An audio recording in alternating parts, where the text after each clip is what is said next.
I do think practicing a kind of welcoming attitude towards the wisdom of other generational standpoints is indispensable in the workplace. Welcome back to Neuroconversant Leadership, where we talk about effective communication, especially in the STEM workplace. I'm Jeremy Dorn, and I love to help great engineers become great leaders. Today, we have with us a very special guest, Craig Mattson. He is a professor of communication at Calvin University. He's also a podcaster himself. Craig, welcome. Thank you. I'm grateful to be here. I'm really interested in the pairing of neuro and conversant in your podcast title. I love that. Yeah, thank you. So neuro has anything to do with the brain, and conversant means kind of a familiarity with. I didn't pronounce that right, but you know what I mean, a familiarity with. So when we talk about this, I'm trying to get to the ability to communicate with people no matter how their brains work, because all of our brains work so differently. Mm-hmm. And if you can be familiar with all the variability, it makes communication easier. So thanks for talking about the name. Yeah, you bet. As a communications professor yourself, what are some things that you see around the diversity in the way people think and communicate? Diversity is an important word for me because, as it is for so many of us today, I think in our time we have a really pronounced sense of how very different we are from each other, potentially. We can also be surprised by commonality, but yeah, there are so many. We have a really marked sense that difference is always a potential. I think that's a good thing. I think that's a gift of our time in some ways, even if it frustrates us at certain moments. Like, why can't you think the way I do? So for me, the most important practice of communication is to diversify the modes of communication that you use. And my sense is that leaders, your podcast addresses especially leaders in STEM, but leaders in any organization find certain modes of communication, certain approaches to communication to just be really friendly and comfortable and native to them. And one of my goals is to help people be more hospitable in their use of modes of communication. Don't get stuck. When you say mode, can you explain what you mean by that? Is it like in person versus on phone, or is it a style? I like the second word better, I think, at least in the way I'm using it. I do, because I'm a teacher, we talk about modes of education in terms of like, well, this course, what's the mode of this course? Will it be online, or will it be in person, or hybrid? So I understand that usage, but I'm using it in a little bit different way. I'm using it in the way that a scholar at the University of Cincinnati uses it. Eric Jenkins speaks of our mode as our orientation, our posture, our way of being in the world.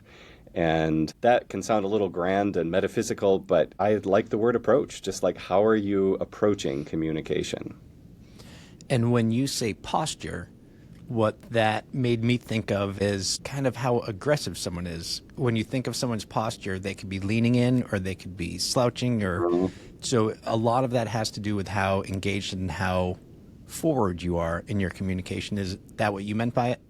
Yeah, I really like that, actually. And the reason I try to use the word mode, even if it's a somewhat open-ended word, is that it allows us to talk about things at a very practical level, but it also gets at, like you're saying, your attitude, your orientation towards other people. Is your posture one of openness, or is it one of like closed offness, or is it one of fear, or is it one of I'm really trying to take advantage of you in some way and just leverage this conversation for my own good. So, yeah. And when you teach undergraduates and graduates, correct?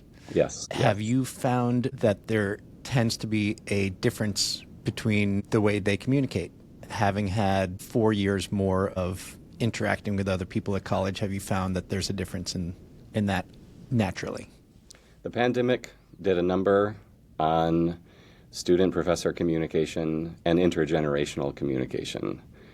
During COVID, I think in 2021, I started to interview people who were 5 and 10 years out professionally from college, some of my own students, just to reconnect.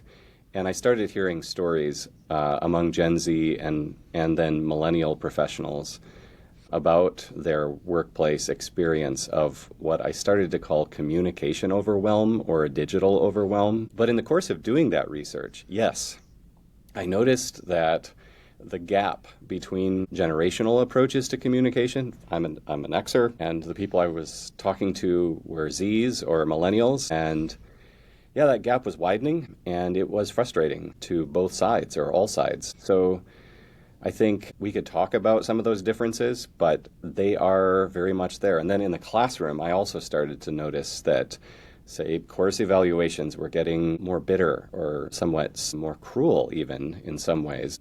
I'm in a somewhat privileged position, so I could sort of absorb that, but I couldn't help noticing it and sometimes being stung by that as well. So some of that I trace to COVID and the just overhaul and overwhelm that pandemic played. Yeah, the effects of that are going to go on for a long time. Yes. Can you tell us more about the generational differences? Frankly, if you can even define what ages they are, because I'm not always certain. Yeah. And then what some of the common differences that you're seeing.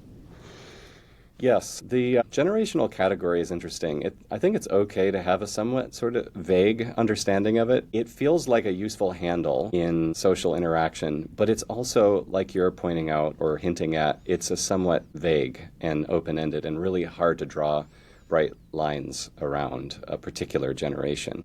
In fact, one of the most common features of the generational markers that I encountered was that nobody felt comfortable in their generation. Meaning they didn't feel like it defined them correctly, or? That's right. Okay, great. Yes. But I was talking to people in the Gen Z category, roughly born in the mid-90s, going towards 2012, the invention of the smartphone era, where that really takes off. And then millennials would be right before them, early 80s, going to the mid-90s. So those are roughly the age groups of people I was talking to. But again, every time I ask them, what generation are you a part of or do you identify as? They would say something like, well, I'm Gen Z, but I'm really on the cusp of millennial. Or I'm a millennial, but I'm an elder millennial, or something like that. There was always some qualifier. That sounds fancy. Elder millennial. So I have to admit, I was doing a presentation the other day on communication, and one of the slides I was going to have was on generational differences, and I took that slide out because I don't understand it enough. Most of my understanding of it comes from older generations complaining about younger generations, which I feel like has always gone on. You know, like my parents' generation talked about how we were entitled and disrespectful, and then it seems like it keeps going down. I don't know if it's really going that way or the older people get, it just feels that way. What have you been seeing? You're right. It's an ancient tendency to complain about the kids that goes back in Western civilization all the way to the Greeks. So yes, that's a very old practice to complain and worry and fear the rising generations. And, of course, for the younger folks to say, oh, you oldsters really don't understand how complicated the world is. Yes, that's an old tendency. I think one of the markers of... I've heard you talk about emotional intelligence and an EQ and sort of questioning that concept of the emotional quotient on this podcast. And I appreciated the way that you said, like, this term it seems to be somehow useful, but at the same time, it's not a quotient. Like, it's not something that we can calculate like we can IQ. And I guess I feel a little bit that way about generational intelligence as well, a sort of openness to other generational standpoints.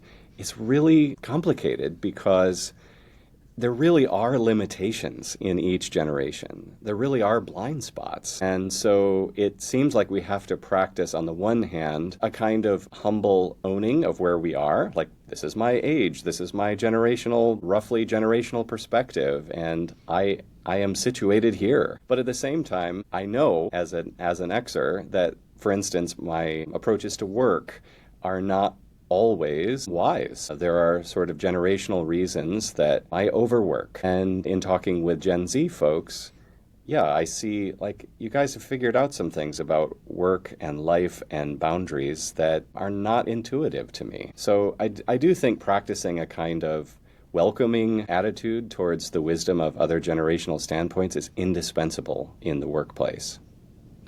And it's not just generational, it's location and regional as well. I lived in Italy for a year, and I traveled around Europe working with country managers, and the plant manager in Ireland was complaining about the employees because they would get married and they would take 6 weeks off. And they didn't even really ask for it. It was just assumed they were going to get it. And he was talking about how they don't live to work, they work to live. And I'm like, well, you know, they're right. He's like, I know they're right, but it makes my job a lot harder. So I think there's some of that kind of thing going on as well with people who grew up, work was their thing. And now dealing with people who work's not the only thing can be a challenge. Yes, I really love that story. And I like the pairing off of working to live and living to work. I guess I want to raise a defense too of the people for whom labor is just a really integral part of their understanding of the world. I have been very influenced by a piece of wisdom literature, the book of Ecclesiastes. And in Ecclesiastes, there are two truths in tension. At least two. And one of them is that toil is an unavoidable aspect of human life. And you should just enjoy it. That's what the author of Ecclesiastes is saying, the teacher, the philosopher in that book. But at the same time, he says, you have to realize it's all pointless. It's not going to last. It's brief, and it's puzzling and often baffling. And so I feel like the younger generations have recognized and are communicating to us that, hey, this is kind of absurd. The amount of effort and industry and emotional outpouring that we invest in our work, there's an element of absurdity to that. It's not going to last. But on the other hand, I think the older generations have really grabbed hold of a point, which is that toil is an integral part of life. You can't avoid it, and you might as well do your best to enjoy it. So that's where I sort of stand between those. I like it. And it's not just the generational differences are just slight tendencies. You talked earlier about, the vast differences, but the vast overlap, I think, is much greater. Because there's always been that difference between people who, like salespeople and entrepreneurs, they tend to want jobs where their work almost defines them because they know that the more work they do and the better they are at it, the more they're going to get paid. So sales and that sort of thing. And then there are other people always who would never want to be in that role where their pay is variable based on their performance. They want to know exactly what they're going to be getting so they can plan it out. So these differences have always been amongst all of us.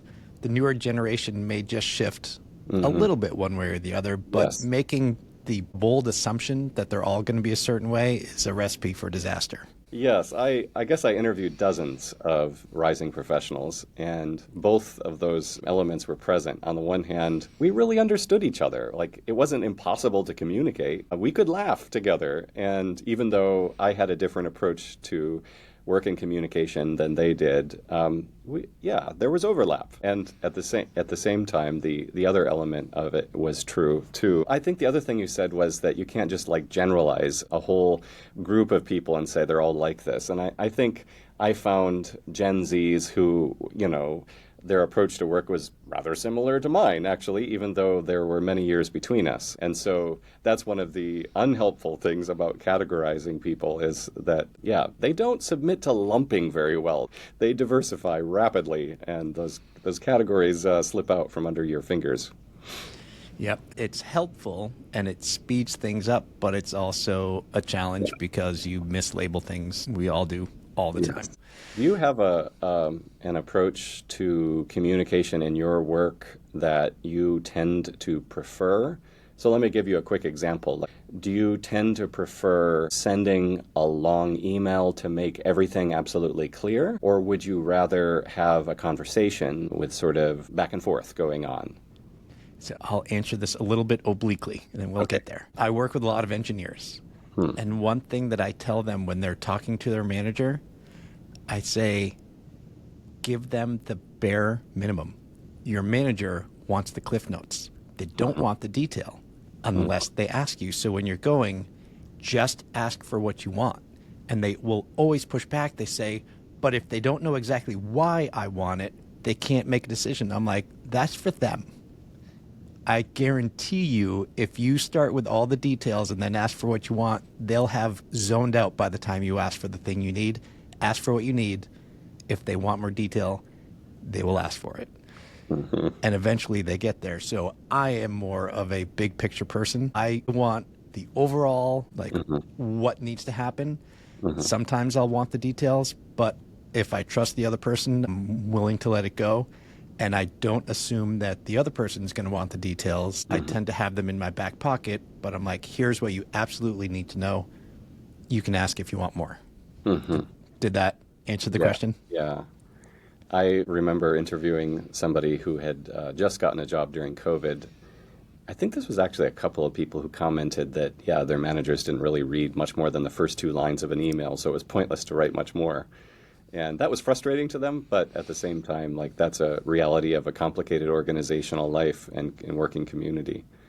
I think I like conversational interaction. I really enjoy just this dialogue right now. But it is interesting how often the term or the phrase, all the back and forth, is a pejorative. It's a negative experience for so many people in the world of work. I don't want all that back and forth. Like, just tell me what I need to know. And so I think that there's a tension there, though, in that all that back and forth is also a place where relationships grow and connections deepen and understanding can thicken. So I think it's a difficult tension. I remember talking with a friend who is an engineer, and he was also a research participant for me, and he said that he kind of rolls his eyes when a coworker comes over and asks him how the weekend was. And he doesn't feel great about this, but it's hard not to just say, would you just tell me what you want? You know, let's not have this BS at the start. Let's just cut to it. And I don't know if that's like distinct to the engineering guild, but there can be a little bit of impatience or suspicion about a friendly conversation. You're wondering, how is this being leveraged to get me to do something? So there are a couple interesting things that you said in there. All the back and forth, to me, made it feel like you were talking about an email exchange where something wasn't quite understood, and then there's a response, and then a little bit more, and it could have been done a lot faster. Sometimes I think talking in person allows you to avoid the negative part of back and forth because you can just get there quicker. Yeah. Okay, sure.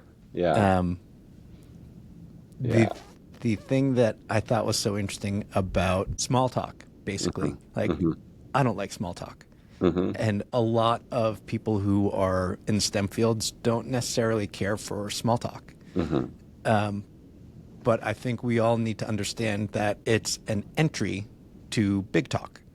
So if you just come at someone and hammer them with, I need this, I mean, it's a tough way to go. So you need a little bit. I think people need to know their audience, and if someone's not really a small talk person, then just make something really brief. Say, hey, I'm working on this project. Hope you're having a great day. Here's what I could use if you have any questions. Or, the person who really hates small talk, deal with it a little bit. You can try to speed it up, but you're not going to get none. Yeah, I think there is a certain kind of strange efficiency in small talk. That sounds odd to say, but there's a lot of information that's conveyed through small talk that doesn't seem project relevant or task focused, but you do need information about how the other person sort of, again, to use that word, postures themselves in the world if you're going to collaborate with them well. And sometimes the only way to figure that out is just to be a funny human next to another funny human. And those exchanges can convey a lot of relational information that you need in order to work well with them. Yeah, if it's someone you don't know particularly well, it's a good way to get a sense of them. If it's someone you already know quite well, it's a good way to get a sense of their mood. Yeah. You know, Oh, yeah. if you are talking to someone who's so stressed out and angry about something, it's not a great time to ask them for help.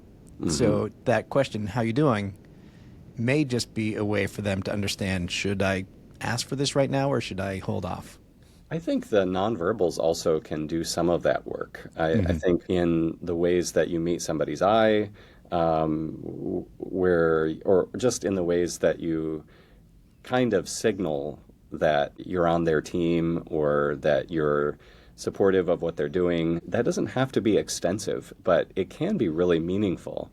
In my recently published book, Digital Overwhelm, I talk about 6 modes of communication. And one of them is the tacit mode, which is all this stuff that we don't exactly know how to talk about, but we know. And I think that relationally speaking, we really need a lot of that tacit knowledge in order to be on a team with somebody, in order to get work done with them.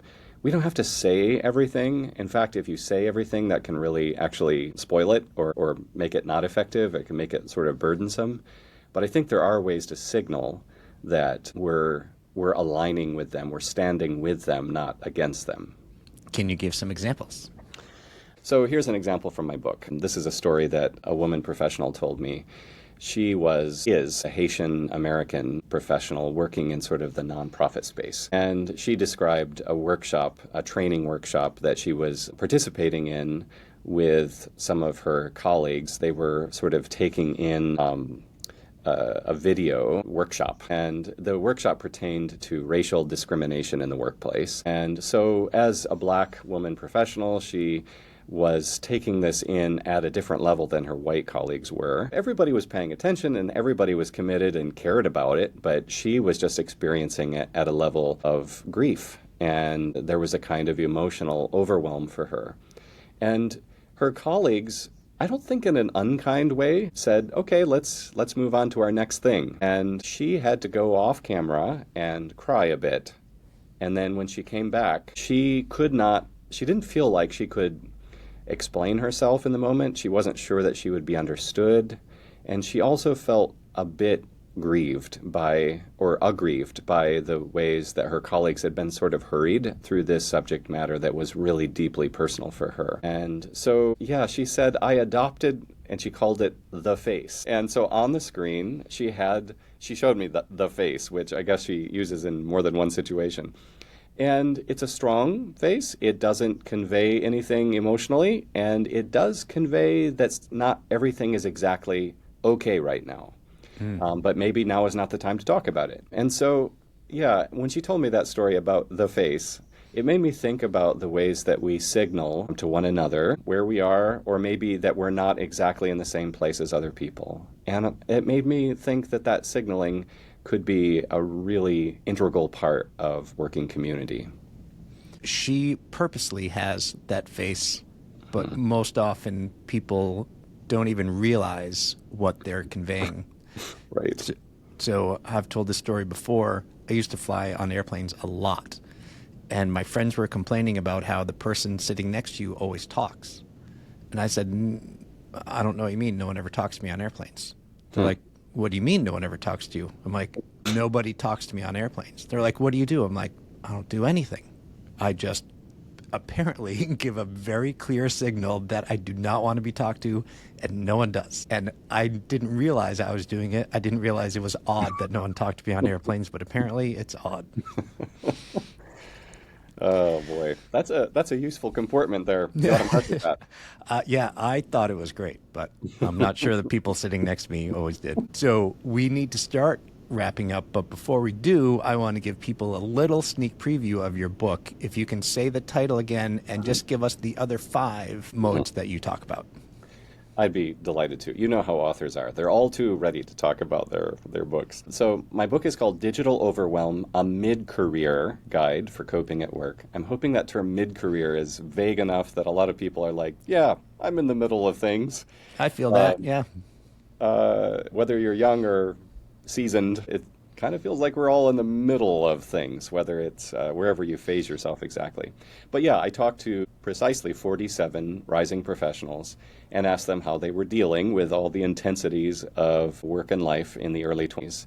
And what I noticed was that they were coping with those intensities in the workplace by adopting 6 different modes of communication. And if I can remember them correctly, I'll use the sort of colloquial phrases: sending things, saying things, exchanging things, and signaling things, and advocating things. And those modes all have strengths and weaknesses.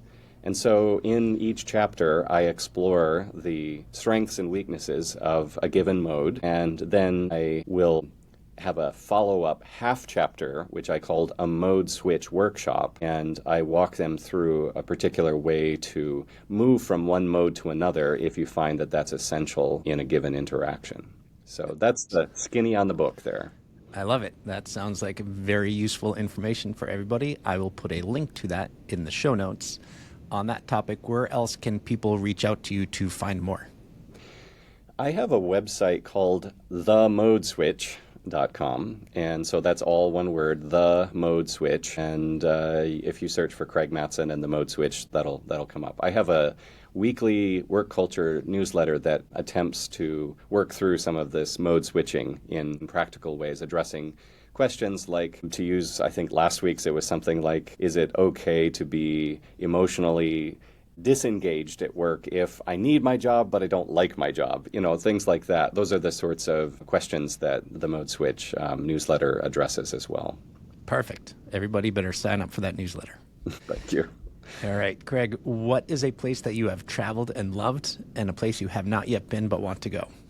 A place I traveled and loved, Austria. My wife and I got to go visit our daughter on a semester abroad program, and I really, really enjoyed being in Austria. The scale of the mountains and the pitch of the roads, I just can't get that out of my system. It was really gorgeous. Yeah. And then you said a place I'd like to go to? Mm-hmm. I've never been to the UK, so I would really like to go to Ireland, Scotland, England. So that's an aspiration. Good. That'll be fun, and not much of a language barrier, which helps. Right. Austria had a language barrier for sure. Yeah. Who do you think is a great communicator? And it can be a famous person or just someone in your life. Mm-hmm. Yes. There's an author that this is somewhat picked at random, but this is an author that I think does an amazing job of taking difficult concepts and making them easy to understand, especially in the sort of spiritual and emotional wellness space, to just kind of rough it out there. But his name is Rowan Williams, and I was just reading this morning a book of his called The Passions of the Soul. And he talks about the ways that we sort of, to use your word from earlier in this conversation, we either sort of take an aggressive stance towards things, or we try to absorb things into our own selves and our own projects. And he's looking for other ways of being human today. And I just really appreciate the clarity of his kind of translation of old concepts into our time. So Rowan Williams, I think he's a great communicator. Nice. I like that. And then the final question is, what's one piece of communication advice we can all benefit from? I think pausing 2 seconds after somebody speaks before you speak, that's hard for me. But waiting for just a moment, I find that even waiting longer can, if it doesn't make things awkward, waiting to speak can really allow things to sort of take shape in your own language, in your own sort of mind space, in a way that's genuinely helpful for the other person. I find that if I lunge into a topic after somebody asks a question, which I think, in podcasting, we're always worried about dead air. And so, there's a sort of bias towards, pick up the pace, answer quickly. But I think pausing for just a second or two after somebody asks a question helps you. And it also, I think, shows respect for the other the depth of their question. A lot of people have a hard time with that. Yeah, I'm with them. One piece of advice I give very often is have a bottle of water with you. And if you can't stand to pause as long as you should, take a sip of water. And that will allow you to have an unawkward silent break. Thank you. That's a great word. Craig, this has been fantastic. Thank you so much for joining us today. Thank you, Jeremy. This was a real joy to be on Neuroconversant Leadership, and I wish you well as you continue this good work, and I also wish the leaders who are tuning in good luck in their organizational community development. Thank you so much for listening to Neuroconversant Leadership. If you found this beneficial, can you do me one small favor? It'll be quick, I promise. Can you go and give this podcast a review on Apple or Spotify or wherever it is that you listen before doing anything else? Unless you're driving. If you're driving, then I need you to keep driving. And then when you're done and parked, then go ahead and give me a review. Hopefully 5 stars, but whatever you are comfortable honestly giving. Thank you and have a great day.